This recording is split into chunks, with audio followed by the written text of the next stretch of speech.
Hello. The Professional Standards Department of Sussex Police Authority held a public meeting on the 27th of January 2010. It was the first of their meetings to be webcast.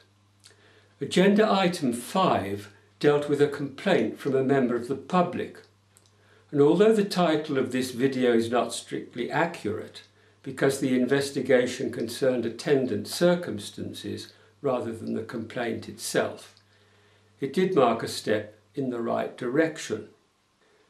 I have now been monitoring the performance of Sussex Police Authority for more than 4 years and have seen how recently the authority is under pressure to change in character.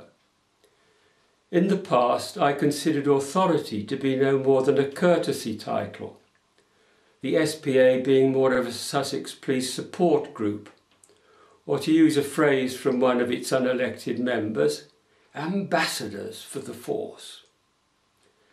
In that time, I had never heard a single word from the authority questioning the way in which Sussex Police had handled even a single complaint about them from the public, until now.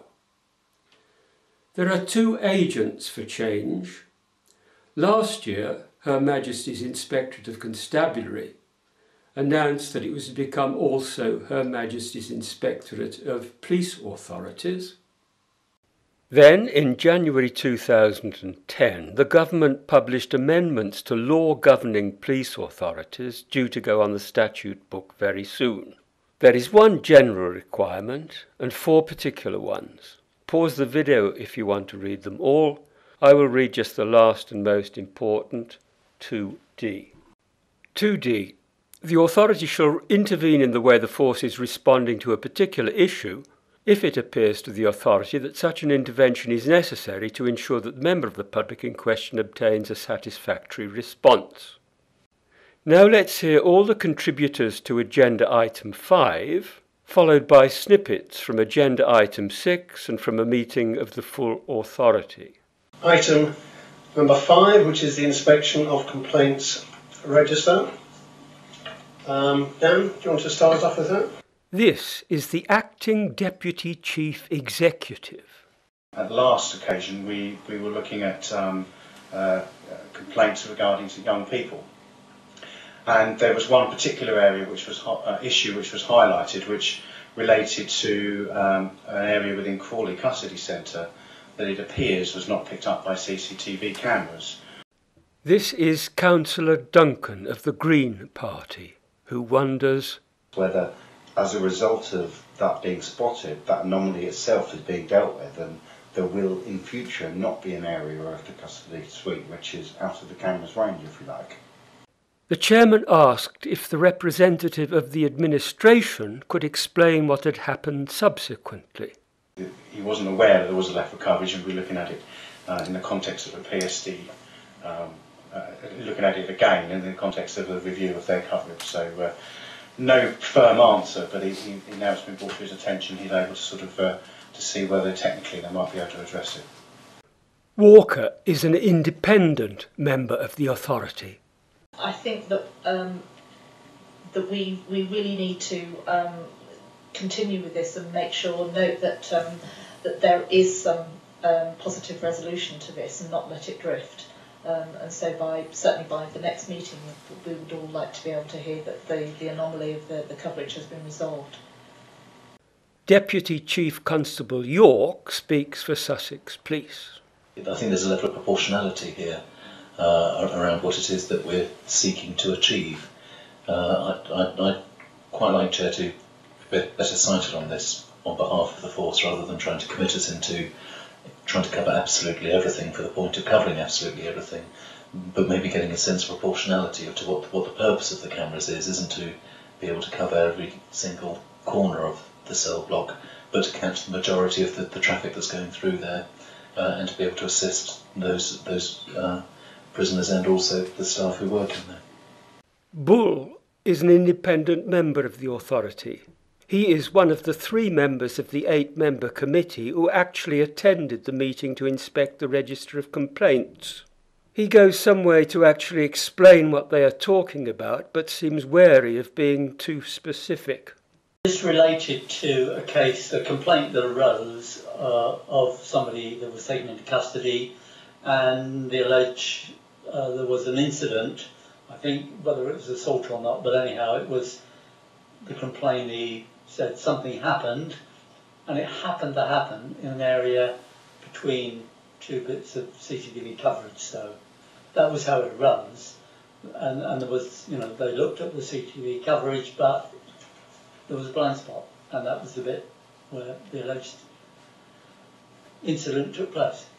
Fays is the Vice Chairman of the Professional Standards Committee. What he also was saying in his email was that sometimes when the door is open, what happens is that what the camera that was covering that sometimes doesn't cover, and it is covered by something else. So we are talking a very small area that is, and obviously they're having a look at it, but we want to be cited that we're not talking of a significant problem, but just a small blind spot which they're looking at. Councillor Duncan again. We're talking about a complaint which did happen in a blind spot. I think for that to be a coincidence around the fact there was a very tiny blind spot that it wouldn't be proportionate to sort out just seems to me to be, almost beyond reason. And I imagine that although it's not either necessary or possible to cover every little spot everywhere, if we've got a complaint amongst a very small number of complaints that happened, the alleged incident happened in a blind spot, then that's almost prima facie evidence that there wouldn't be the blind spot in the first place. I think if we could ask for this report to be produced for us, we're not looking for a 12-page document or anything like that, but I think something that would reflect and reassure us really that the complaint has been resolved and that we have coverage of the areas that we need to do. No, Chairman, the complaint will probably not have been resolved even if the authority is able to remove the CCTV blind spot in spite of police objections. The complaint was not about a CCTV blind spot, but about an incident. If a teenager was arrested and complained with reason about being assaulted in a custody suite, and the officer or officers concerned denied the assault with the support of an institutionally dishonest professional standards department, the complaint might well have been labelled unsubstantiated. The complaint would not have been settled to the satisfaction of both parties. We now go on to agenda item 6. It is mostly about statistics, the usual numbers game, on which I shall not comment on this occasion. Speaking about this report by the Chief Constable is Temporary Chief Superintendent Parrott. There's a couple of things I wanted to pull out there. First of all, on the first page, there's a list there of substantiated complaints 1st of October 2009 to 31st of December. A couple of things there. First of all, it proves, as I've often said in these meetings, that we don't substantiate huge numbers of complaints. I say that because we are independent, but it proves what we often say, which is that the vast majority of our officers are out there trying to do a very good job, and do manage to do a good job. Now, the 9 there that have been substantiated, it came up this morning during our training. People will see this phrase management action. Parrott is drawing attention to just 9 relatively unimportant complaints which Sussex Police had not ignored or rejected during the previous 3 months. The first case, 3.2, was dealt with by management action. So was or would be point 3, point 4, point 5, point 6, point 7, point 8, point 9 and point 10. So, as far as the Chief Constable's report admits, all the offenders could have been promoted. A little light was shed on how the inspection of complaints registers is organised by the Chairman's report at the meeting of Sussex Police Authority on the 11th of February. We're asking the Professional Standards Department to provide for us complaints under 2 headings. One that we specify, as listed previously, I think, in another report, but also ones of a general type. In that way, we felt we can get some picture of the kind of complaints that are coming in to the police force. So, if members of the public have good reason to complain about Sussex police officers, Sussex Police are usually both offender and judge, and the authority who are responsible for monitoring the process have the complaints which they are allowed to see chosen for them by Sussex Police.